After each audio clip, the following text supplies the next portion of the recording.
فاتحة.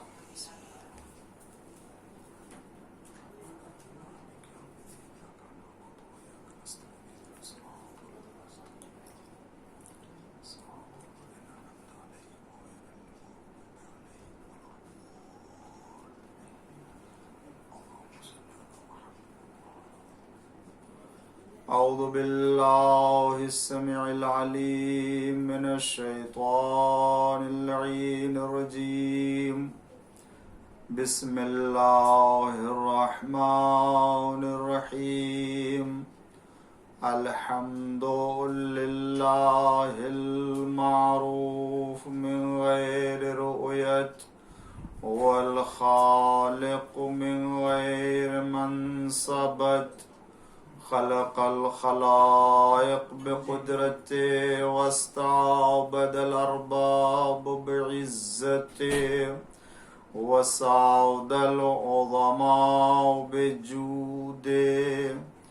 والصلاة والسلام والتحية والإكرام على البشير النذير السراج المنير، حبيب الله العالمين أبي القاسم محمد وعلى آله الطيبين الطاهرين المعصومين المظلومين المنتخبين المنتجبين الغر الميامين الذين أذهب الله عنهم الرجس وطهرهم تطهيرا. اللهم صل على محمد. لا سيما الإمام المبين بقية الله في الأرضين، الحجة الثاني عشر والمهدي المنتظر، عجل الله تعالى فرجه الشريف. اللهم لعن أول ظالم ظلم حق محمد وآل محمد، وآخر تابع له على ذلك. اللهم لعن العصابة التي جاهدت الحسين وشايعت وبايعت وتابعت على قتله. اللهم لعنهم جميعا. أما بعد، فقد قال الله الحكيم في قرآن الكريم وقوله الحق. بسم الله الرحمن الرحيم. فبشر عباد الذين يستمعون القول فيتبعون أحسنا، أولئك الذين هداهم الله وأولئك هم أولو الألباب. صلوات پڑھ دیجئے محمد و آل محمد. سورہ زمر کی آیہ کریمہ ہے 17 اور 18 نمبر کی، جس کی تلاوت کا شرف حاصل کیا میں نے،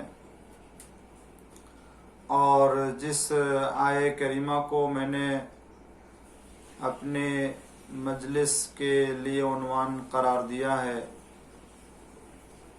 یہ عشر مجالس کی تیسری مجلس ہے جو اسلام اور اسلام میں بحث اور گفتگو کی آزادی کے سلسلے میں، کہ اسلام میں کس حد تک ہمارے لیے حقائق سے آشنائی کے لیے اور حق کے تلاش کے لیے اجازت دی گئی ہے کہ ہم بحث کریں، تحقیق کریں، جستجو کریں، اور جب ہمیں تمام باتوں میں سے ایک ایسی بات کہ جو حق بات لگے، قرآن حکم دیتا ہے کہ یہ صاحبان عقل وہ ہیں اور جن کی اللہ نے ہدایت کی ہے، یہ وہ ہیں کہ جو حق بات کو تسلیم کر لیتے ہیں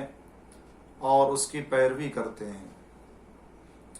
آیہ کریمہ کے ذیل میں نے آزادی بیان اور آزادی بحث و گفتگو کے سلسلے کی میں نے جو باتیں آپ کی خدمت میں عرض کی وہ یقیناً آپ کے اذہان عالیہ میں محفوظ ہوں گی کہ صدر اسلام سے لے کر کے آج تک کے زمانے میں توحید خدا کے ایک ہونے کی گفتگو، اگرچہ اس بحث میں ان تمام بحثوں کو بھی شامل کیا جاتا ہے کہ جو آج کے زمانے میں خدا یا کسی بھی زمانے میں وہ خدا کہے جانے کے لائق نہیں تھے، بلکہ ہم ان قوموں کو بھی شامل کر لیتے ہیں کہ جو ہمارے خدا کے علاوہ اور دوسرے خدا کو مانتے ہیں، مگر پھر بھی ہم اسے اختلاف اور انتشار کا سبب قرار دے کر کے بحث کا دروازہ بند نہیں کر دیتے۔ اسی طریقے سے نبوت کے سلسلے کی بحث کو بھی ہم احتمال اختلاف و انتشار کی بنیاد پر ہم اس بحث کو نہیں بند کرتے اور نہ اس کے دروازے کو بند کرتے ہیں۔ اسی طریقے سے امامت اور خلافت کی بحث کا دروازہ بھی ہر دور میں اگر نہیں کھلا رہے گا تو حق اور باطل کے درمیان تمیز نہیں ہو سکے گی۔ خداوند عالم نے تو وعدہ کیا ہے اس دین کو، اس مذہب کو، اس اسلام کو تمام ادیان عالم کے اوپر برتری عطا کرے گا۔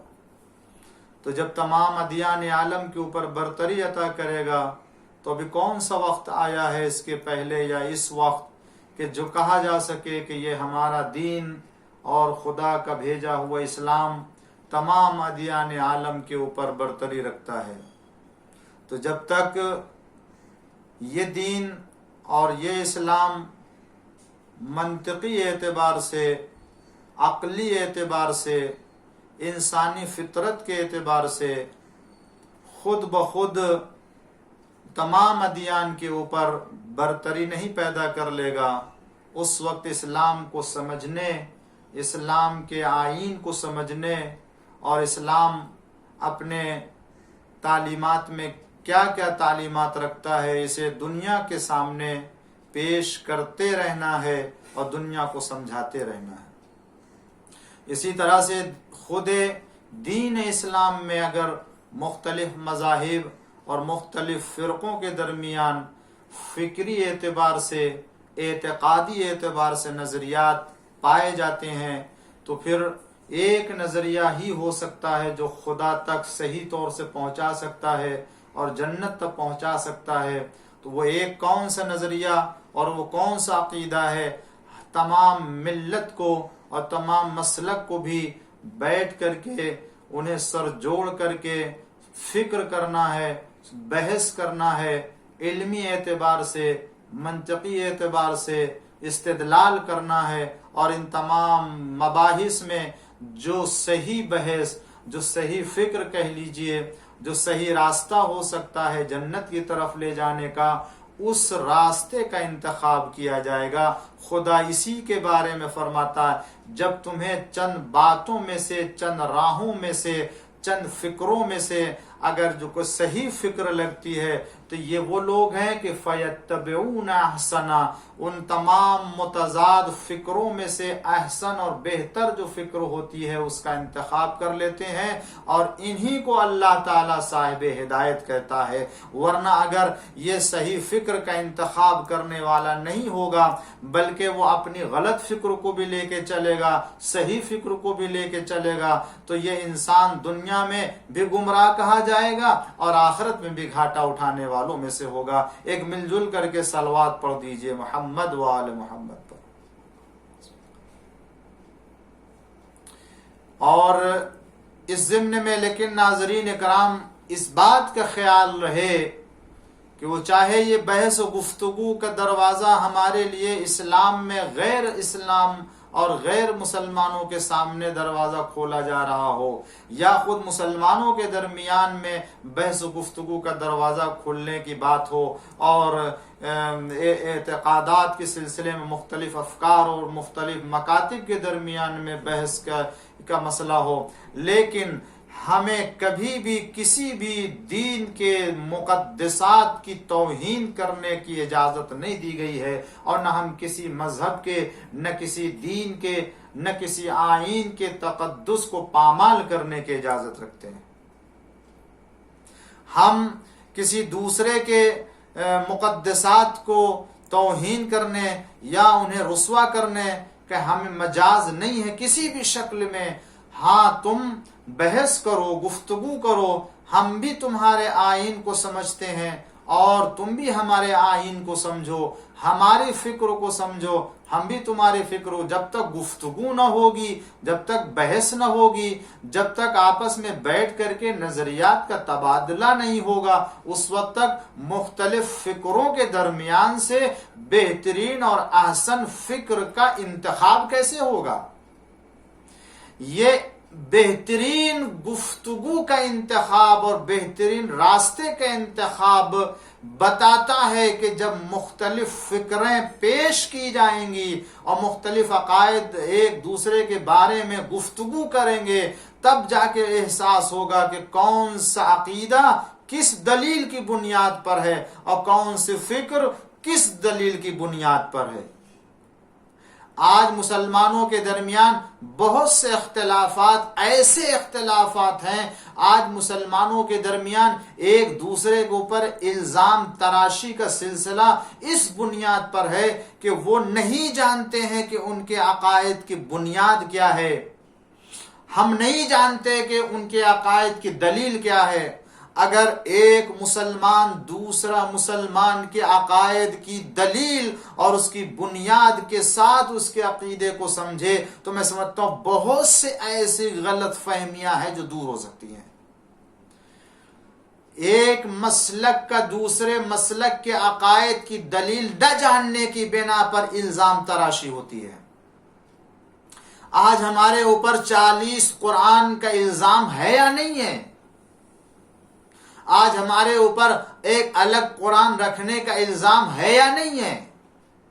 آج ہمارے اوپر جو ہے وہ دیگر الزام ہے یا نہیں ہے؟ یا کہہ لیجئے کہ یہ شیعہ مسلمان تھوک کے دیتے ہیں پانی کو یا کھانے کو، آیا یہ الزام ہے یا نہیں ہے؟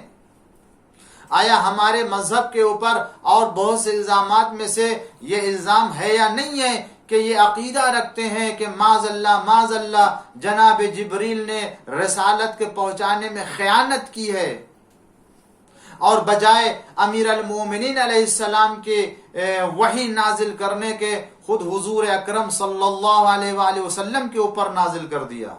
معاذ اللہ، یہ الزام لگایا جاتا یا نہیں کہ شیعہ یہ عقیدہ رکھتے ہیں کہ جبریل نے معاذ اللہ خیانت کی ہے؟ یا یہ الزام ہے یا نہیں ہے کہ یہ عقیدہ شیعہ عقیدہ رکھتے ہیں کہ مولائے کائنات کو رسول اللہ سے افضل اور رسول اللہ سے بہتر مانتے ہیں، جانتے ہیں؟ یا ہمارے اوپر یہ الزام ہے یا نہیں ہے کہ دوسرے مسلمان کہتے یہ شیعہ مسلمان امیر المومنین علیہ السلام کو بڑھا چڑھا کے بیان کرتے ہیں، ان کے بارے میں غلو کرتے ہیں؟ یہ سارے الزام ہیں یا نہیں ہے؟ تقیہ کے بارے میں ہمارے اوپر الزام ہے یا نہیں ہے؟ اور عقد منقطع کے سلسلے میں جسے متع کہتے ہیں، اس کے بارے میں ہمارے اوپر الزام ہے یا نہیں ہے؟ عقیدہ غیبت کے سلسلے میں ہمارے اوپر الزام ہے یا نہیں ہے؟ رجعت کے سلسلے میں الزام ہے یا نہیں ہے؟ یہ وہ سارے عقائد ہیں کہ جو ایک مسلک دوسرے مسلک کے اوپر الزام لگاتا ہے اور دوسرا مسلک، اور انہی تمام جو وہ اصحاب کے سلسلے میں آیا شیعوں پر یہ الزام ہے یا نہیں کہ اصحاب پیغمبر کی توہین کرتے ہیں؟ جبکہ یقین جانیے یہ جتنے بھی الزامات ہیں ان الزامات میں سے کسی بھی الزام کی کوئی حقیقت نہیں ہے، کوئی حقیقت نہیں ہے، ذرا برابر اس کی کوئی بنیاد نہیں ہے، نہ کسی دلیل سے ایک الزام کو ثابت کر سکتے ہیں اور نہ ہی اس کے اوپر کسی طرح کوئی ثبوت پیش کر سکتے ہیں۔ کس دلیل سے ثابت کریں گے ان تمام الزامات کو؟ اور کیوں لوگ اس طرح کا عقیدہ رکھتے ہیں؟ اور کیوں اب تک یہ اتنے سالوں گزر جانے کے بعد بھی آج اتنا ترقی یافتہ دور ہو جانے کے بعد بھی کہ جہاں ایک کوئی بات کسی دیہات میں، کسی شہر میں، کسی دنیا کے گوشے میں بھی اگر کوئی ایک بات رونما ہوتی ہے، کوئی واقعہ رونما ہوتا ہے تو وہ ایک سیکنڈ میں کہہ لیجئے 1 منٹ میں پوری دنیا میں عام ہو جاتا ہے وہ واقعہ، اور اس کی حقیقت سے سب آگاہ ہو جاتے ہیں۔ اور آج حقائق اسلام کے جتنے ہیں وہ سب کے سب جو وہ آپ کو سرچ کر لینے کے موقع دے دیا گیا ہے، اور ہر ایک کی تحقیق کر لینے کا آج موقع فراہم ہو گیا، مگر اس کے باوجود وہ جو پرانے الزامات لگائے گئے وہ آج تک شیعہ مذہب کے اوپر الزام چلا آ رہا ہے۔ کیسے یہ الزام دور ہوگا؟ کیسے یہ غلط فہمی دور ہوگی؟ عزیز اور دوستو، اس کا بہترین طریقہ یہی ہے کہ جس موضوع پر میں گفتگو کر رہا ہوں، آؤ بیٹھو، بات کرو، گفتگو کرو، بحث کیجئے، آپ ہمارے عقائد کے بارے میں معلوم کیجئے، آپ ہمارے رائے کے فکر کے بارے میں معلومات کیجئے، ہمارے عقائد کی دلیل معلوم کیجئے۔ اگر ہم عقیدہ تقیہ رکھتے ہیں تو کس دلیل سے؟ اگر ہم عقیدہ رجعت رکھتے ہیں تو دلیل کیا ہے؟ عقیدہ غیبت ہے تو کیا دلیل ہے؟ ہمارے پاس جتنے بھی عقائد ہیں ان سب کے قرآن اور معتبر احادیث روایت کے ذریعے سے آؤ تعصب ہٹا کر کے ان باتوں کو سمجھے دلیلوں کے ساتھ۔ عزیزوں، وہ اس لیے ہمارے اوپر الزام لگاتا ہے کہ انہیں ہمارے عقائد کی بنیاد اور دلیل نہیں معلوم، اور یہی وجہ ہے کہ جنہیں ہمارے عقائد کی بنیاد اور دلیل کا علم ہو جاتا ہے وہ راستہ چھوڑ کر کے اسی راستے کے اوپر چلا آتا ہے، وہ کہتا ہے یہی راستہ حق ہے۔ ایک صلوات پڑھ دیجئے محمد وآل محمد۔ تو ہمیں گفتگو کرنا ہے، مگر یہ بات خیال میں رہے کہ ہمیں کسی طرح کا اختلاف نہیں ایجاد کرنا ہے، اس لیے کہ برائے اختلاف بحث نہیں کرنا ہے۔ افہام و تفہیم کی منزل میں، سمجھنے اور سمجھانے کی منزل میں، تلاش حق کے سلسلے میں، حقیقت سے آشنا ہونے کے لیے، یقین اور مستحکم عقیدہ پیدا کرنے کے لیے ہمیں بحث کرنا ہے، اور اس طرح کی بحث میں کسی طرح کے کوئی انتشار نہیں ہوتا ہے۔ قرآن کریم نے اختلاف نہ کرنے اور اتحاد و یکجہتی کے ماحول میں رہنے کی تاکید کرتا ہے۔ ایک رسی کو مضبوطی کے ساتھ پکڑ لو اور کسی طرح کوئی اختلاف نہ کرو۔ قرآن نے اس مقام پر بہت سی جگہوں پر تاکید کی ہے، میں چند آیتوں کی طرف اشارہ کرنا چاہتا ہوں۔ قرآن کریم خود فرماتا ہے کہ وحدت ہو، اختلاف نہ ہو، مگر یہ وحدت اور اتحاد و یکجہتی حق کے محور پہ ہونا چاہیے۔ باطل کے محور پہ اتحاد ہو ہی نہیں سکتا ہے۔ حقیقت کے محور اور حقیقت کے مرکز پہ سب جمع ہوں گے تبھی جو ہے وہ اتحاد ہو سکتا ہے، اور جب تک حق کا محور نہیں متعین ہوگا اس وقت تک سب کو ایک ہی پلیٹ فارم پر جمع نہیں کر سکتے۔ میں آپ سے عرض کرنا چاہتا ہوں کہ اتحاد کا اور ہم آہنگی کا اور اتفاق کا مفہوم بھی یہی ہے۔ اگر اسلام اتحاد یکجہتی کی دعوت دیتا ہے تو اس کا منشا یہی ہے کہ اصل دین محفوظ رہے، کہ انتشار کی بنا پر، مسلمانوں میں اختلاف کی بنا پر یہ دین برباد نہ ہو جائے، قرآن کی تعلیم تباہ نہ ہو جائے۔ اسلامی تعلیمات کو محفوظ رکھنے کے لیے اصول اور قوانین اور دین کے اصل بنیاد کو محفوظ رکھنے کے لیے مسلمانوں کو متحد رہنا چاہیے، مسلمانوں کو یکجا رہنا چاہیے۔ لیکن اگر خود اسلام کی تعلیمات خطرے میں آ جائے،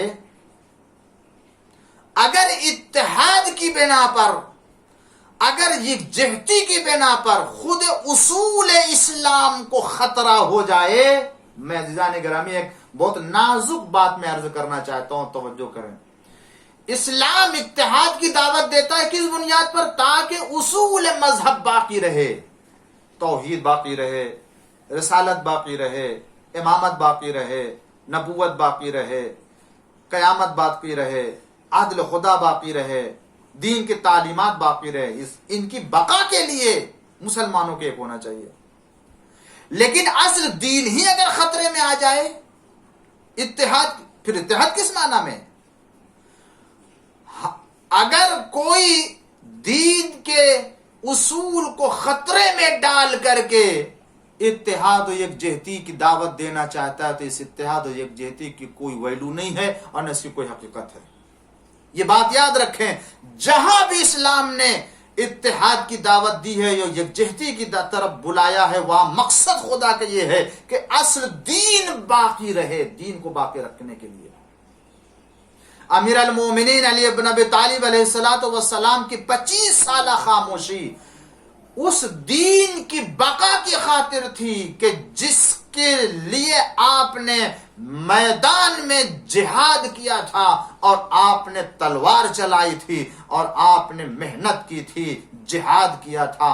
اور اگر آپ 25 سال کی خاموشی نہ اختیار کرتے تو دین کی بنیاد ہل چکی ہوتی، اور یہ جو نیا پودا اسلام کا لگایا گیا تھا، جس کو خون سے امیر المومنین علیہ السلام نے سینچا تھا، یہ مرجھا جاتا اور یہ پودا ختم ہو جاتا اور یہ نابود ہو چکا ہوتا۔